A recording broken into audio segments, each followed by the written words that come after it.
Vice ganda, nagtanong, nasaan ang confidential fund? Sa It's Showtime, patok na patok ngayon ang komento ng unkabogable star na si Vice ganda sa episode ng It's Showtime noong November 30. Sa segment ng programa na, And the Breadwinner Is, nagbigay ng isang punchline si Vice na may kaugnayan sa kontrobersyal na issue ng confidential fund, na talagang nagpatawa at nagpasaya sa mga manunood. Sa episode na iyon, tampok ang kapamilya actor at dating hashtags member na si Jameson Blake bilang guest, habang ipinapaliwanag ni Vice ang presyo ng mga bilihin tulad ng bigas, baboy, at manok para sa isang hula kung sino ang accountant sa mga contestants. Bigla niyang idinagdag ang confidential fund sa talakayan. Kung ang kilo ng bigas ay 50 piso, at ang kilo ng baboy ay 300 piso, at ang kilo ng manok ay 280 piso, at ang tubig ngayon ay 150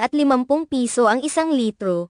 Magkano ang confidential fund? Birong sabi ni Vice, na agad nagdulot ng tawanan mula sa audience at mga co-hosts.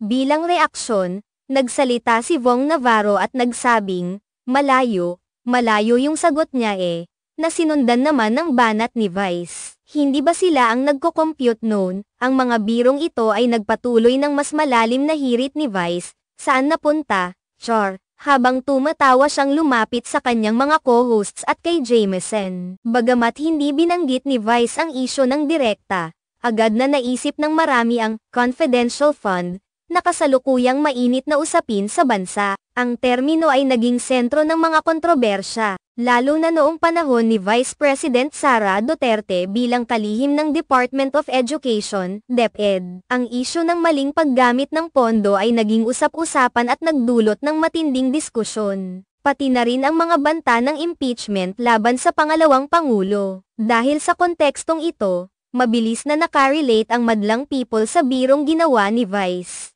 Marami sa mga netizens ang natuwa sa pagpapatawa ng komedyante, habang may ilan naman na mas napaisip tungkol sa isyu ng confidential fund.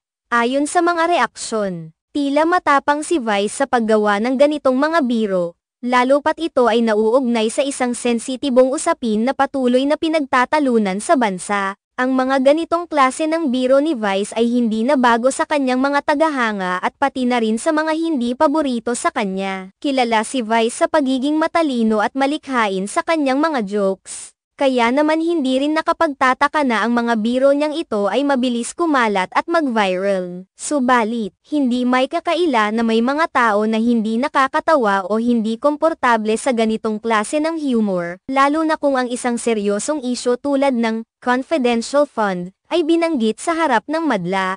Gayunpaman, nanatili pa ring popular at matunag ang pangalan ni Vice ganda sa mga ganitong pagkakataon, at hindi rin maiwasang maging bahagi ng mga kontrobersya ang kanyang mga banat. Ang kanyang mga birong tulad nito ay isang patunay kung paano siya naging isang malaking bahagi ng pop culture at ng mga programa sa telebisyon, na may kakayahang magbigay ng aliw at paminsan-minsan ay magbigay ng paalala sa mga isyong pambansa sa pamamagitan ng komedya. Marami ang umaasa na patuloy na magsisilbing voice ng mga tao si Vice, hindi lang sa larangan ng entertainment kundi pati na rin sa pagpapahayag ng opinyon, gamit ang kanyang natatanging pamamaraan. Maging ang mga manunood at netizens ay nagsabi na may mga pagkakataon na ang kanyang mga biro ay nagsisilbing gabay at aral, kung paano ang isang komedyante ay maaaring magpatawa, pero kasabay nito ay nagiging maligaya at mapanuri sa mga isyu ng bansa.